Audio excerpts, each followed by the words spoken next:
Big Boss Malayalam season 6 episode 61ലേക്ക് എത്തി നിൽക്കുമ്പോൾ പ്രേക്ഷകർക്ക് ഈ ഒരു വീക്കെൻഡ് കടന്നു പോകല്ലേ എന്നതായിരിക്കും വിഷമം. കാരണം വീക്കെൻഡ് എപ്പിസോഡ് കൂടിയിട്ട് സാബുവും ശ്വേതയും വീട്ടിൽ നിന്ന് പോകും. ഇപ്പം നിലവിൽ ആ ഗെയിം കുറച്ച് ഇൻട്രസ്റ്റിംഗ് ആണ്. അവർ വന്നതിന് ശേഷം അവർ കൊണ്ടുവന്ന കുറച്ച് മാറ്റങ്ങൾ, കുറച്ച് ഗെയിം ചേഞ്ചിങ് മൊമെന്റ്സ് കാരണം ആ ഒരു ഷോ ഇൻട്രസ്റ്റിംഗ് ആയിട്ടും നിലവിലുണ്ടായിരുന്ന ഒരു രീതിയിൽ നിന്നും ഒരുപാട് വ്യത്യാസപ്പെടുകയൊക്കെ ചെയ്തിട്ടുണ്ടായിരുന്നു. ഒരുപാട് പ്രേക്ഷകർ ഇപ്പോൾ കൂടുതലായിട്ട് ഇൻട്രസ്റ്റോട് കൂടിയിട്ടാണ് കാണാനായിട്ട് ഇരിക്കുന്നത്.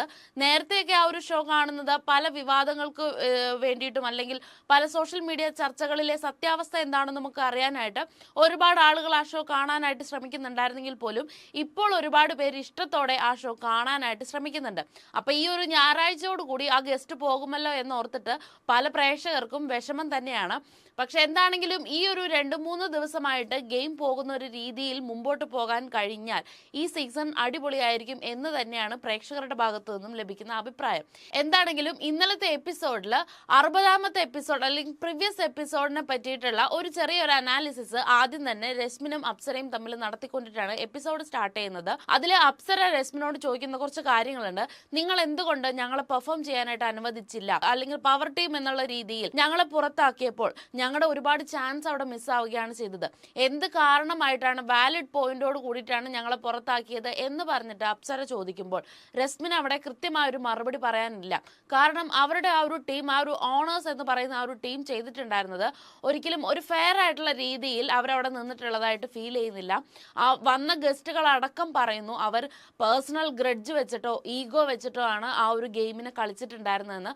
ബിഗ് ബോസും 2 തവണ വിളിച്ച് വാർണിംഗ് ഒക്കെ കൊടുത്തിട്ടുണ്ടായിരുന്നു. ഈ ഗെയിം ഇങ്ങനെയല്ല കളിക്കേണ്ടത്, ഫണ്ണായിട്ടാണ് കളിക്കേണ്ടതെന്ന് പറഞ്ഞ് ബിഗ് ബോസിന്റെ പരിമിതികൾക്കുള്ളിൽ നിന്നുകൊണ്ടിട്ട് ഇതിങ്ങനെയാണ് എന്ന് പറഞ്ഞു കൊടുക്കാൻ ശ്രമിക്കുമ്പോഴും പവർ ടീമിൽ അല്ലെങ്കിൽ ഓണേഴ്സിന്റെ ആ ടീമിന്റെ ഉള്ളിലുള്ളവരുടെ അവരുടെ ചില വ്യക്തി താല്പര്യങ്ങൾക്കനുസരിച്ച് ഈ ഗെയിമിനെ അവർ വേറൊരു അവസ്ഥയിലേക്ക് കൊണ്ടുപോകുന്നതായിട്ട് കാണാൻ പറ്റുന്നുണ്ടായിരുന്നു.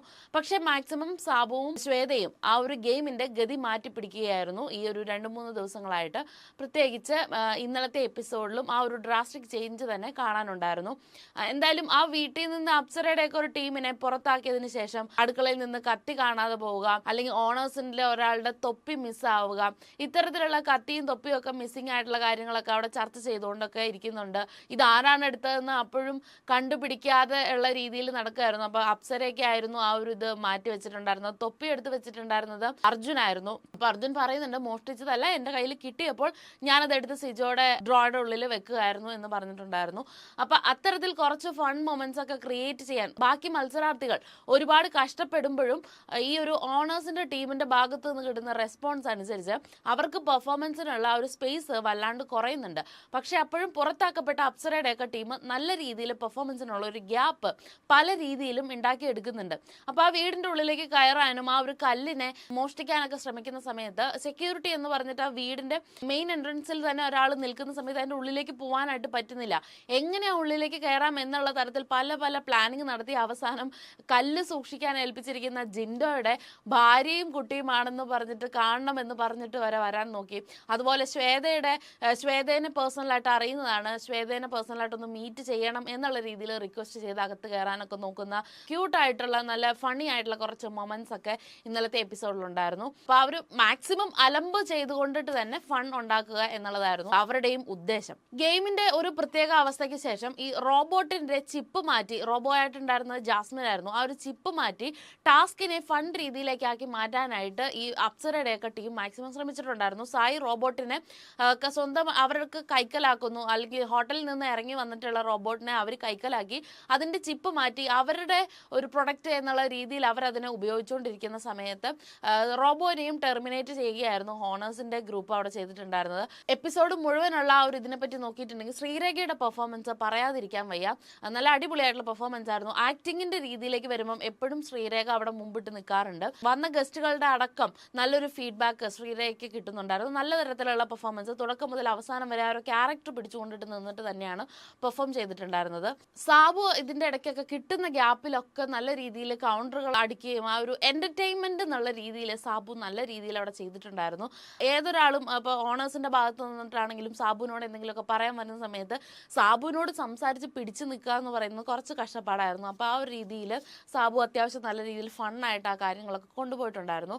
പിന്നെ ജിൻഡോനെ ഏൽപ്പിച്ച ആ ഒരു പണി, കല്ല് സൂക്ഷിക്കുക എന്ന് പറയുന്ന പണി നല്ല വൃത്തിക്ക് ജിൻഡോ ഓവർ ആത്മാർത്ഥതയോടെ കൂടി ചെയ്തത് കൊണ്ടിട്ട് ആ കല്ല് അവസാനം വരെ ആർക്കും ലഭിച്ചില്ല എന്ന് മാത്രമല്ല, ബസർ അടിക്കുന്നത് വരെ ജിൻഡോ അതിൻ്റെ ഉള്ളിലേക്ക് ആരെയും കയറ്റാതെ അവസാനം ശ്വേത തന്നെ പല രീതിയിലും ഗ്യാപ്പ് ഉണ്ടാക്കി മറ്റുള്ളവർക്ക് കളിക്കാനുള്ള ഒരു അവസരം ഉണ്ടാക്കി കൊടുക്കാനായിട്ട് സാബുവും ശ്വേതയും ഒരുപാട് ശ്രമിക്കുന്നുണ്ടെങ്കിലും ജിൻഡോ അതിനുള്ളൊരു അവസരമേ കൊടുക്കുന്നില്ല. ജിൻഡോയ്ക്ക് കല്ല് വേണ്ട എന്നാണ് പറയുന്നത്, പക്ഷെ ജിൻഡോ ഇത് മറ്റാർക്കും കൊടുക്കാൻ സമ്മതിക്കില്ല. അപ്പം ജിൻഡോ അതിന് പറയുന്ന റീസൺ എന്താണെന്ന് വെച്ചാൽ, ശ്വേത മാം വന്ന സമയത്ത് എന്നെ ഏൽപ്പിച്ച ഡ്യൂട്ടിയാണ്, അത് ഞാൻ എന്തായാലും കറക്റ്റായിട്ട് ചെയ്യും, ഇത് ആർക്കും കൊടുക്കില്ല എന്ന് പറഞ്ഞുകൊണ്ട് സ്വന്തം ടീമിനെ തന്നെ വിശ്വാസമില്ലാത്ത രീതിയിലാണ് ജിൻഡോ അവിടെ പെർഫോം ചെയ്തിട്ടുണ്ടായിരുന്നത്. അപ്പോൾ ആ ഒരു സമയത്ത് ഈ ഗസ്റ്റുകൾ തന്നെ പറയുന്നുണ്ടായിരുന്നു, നിങ്ങൾ കുറച്ചെങ്കിലും അവരെ വിശ്വസിക്കണം എന്ന് പറഞ്ഞിട്ടൊക്കെ പറയുന്നു. പക്ഷേ ജിൻഡോയ്ക്ക് വ്യത്യാസമൊന്നുമില്ല.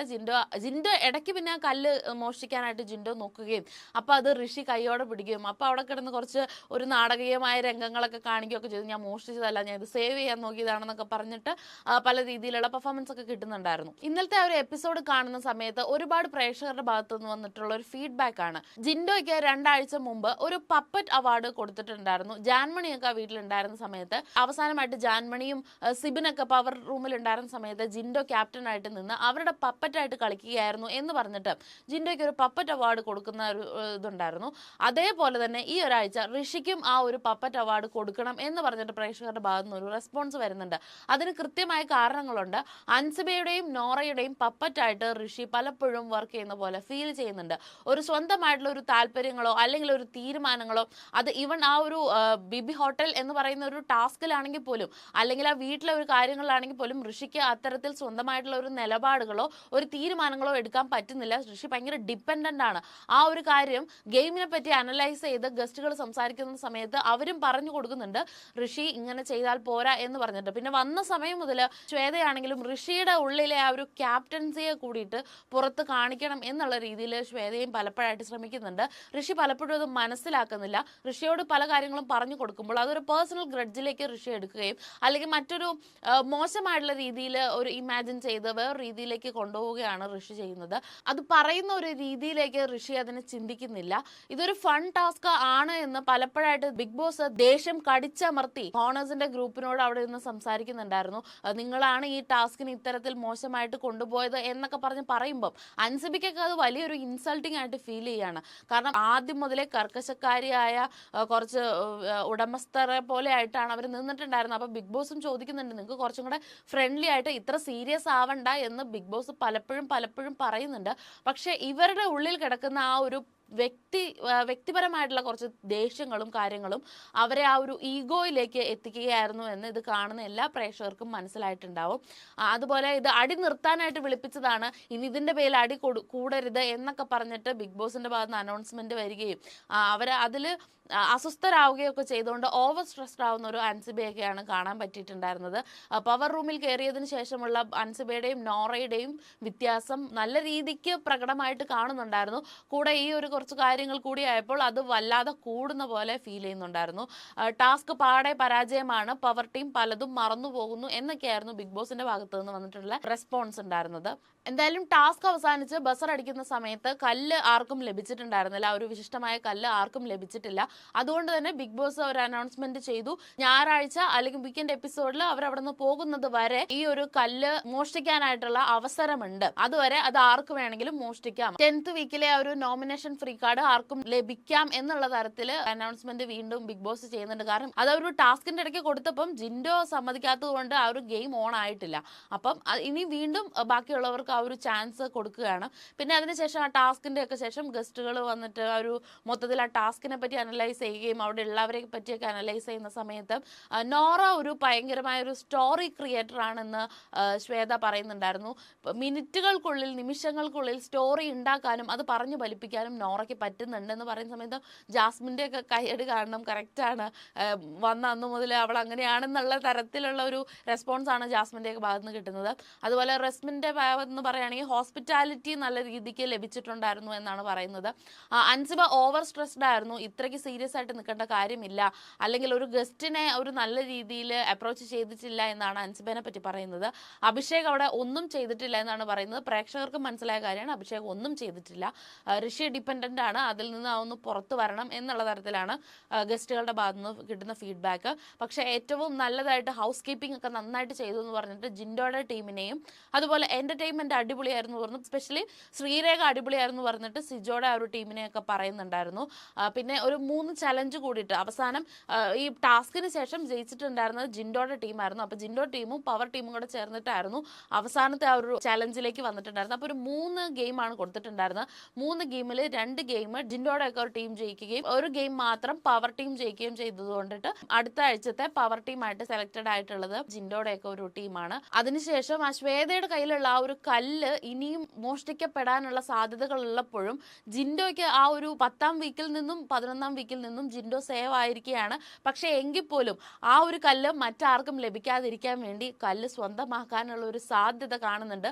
അവിടെ ആ വീട്ടിലുള്ളവരൊക്കെ ഇരുന്ന് സംസാരിക്കുന്നത് കല്ല് ഞാൻ മോഷ്ടിച്ചെടുത്തു എന്നുള്ള ഒരു കണ്ടന്റ് എനിക്ക് വേണം എന്നുള്ളത് കൊണ്ട് ജിൻഡോ ഒരിക്കലും ആ ഗെയിമിൽ നിന്ന് പിന്മാറില്ല എന്നതാണ് സായിയുടെയൊക്കെ ഭാഗത്തു നിന്ന് വരുന്ന നിരീക്ഷണം. എപ്പിസോഡിന്റെ അവസാനമാകുമ്പോൾ ഗസ്റ്റുകളും ആ വീട്ടിലുള്ള എല്ലാവരും കൂടെ ചേർന്നിട്ട് നല്ല രീതിയിലുള്ള ഒരു പോസിറ്റീവ് എൻഡിങ്ങോട് കൂടിയിട്ടാണ് ഇന്നലത്തെ എപ്പിസോഡ് കഴിഞ്ഞിട്ടുണ്ടായിരുന്നത്.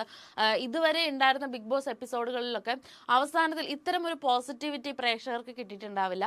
പക്ഷെ നല്ലൊരു എപ്പിസോഡ് തന്നെയായിരുന്നു. എന്റർടൈൻമെന്റ്സ് ഉണ്ടായിരുന്നു. അതുപോലെ ഇവർക്ക് പല കാര്യങ്ങളും ഈ ഗസ്റ്റിന്റെ ഭാഗത്തു നിന്ന് പറഞ്ഞു കൊടുക്കുന്നുണ്ടായിരുന്നു. ഗെയിം എങ്ങനെ കളിക്കണം, എങ്ങനെ അപ്രോച്ച് ചെയ്യണം എന്നുള്ള തരത്തിലുള്ള കാര്യങ്ങളൊക്കെ ഗൈഡ് ചെയ്ത് കൊടുക്കുന്നുണ്ടായിരുന്നു. ഒരു വളരെ നല്ലൊരു എപ്പിസോഡ് തന്നെയായിരുന്നു.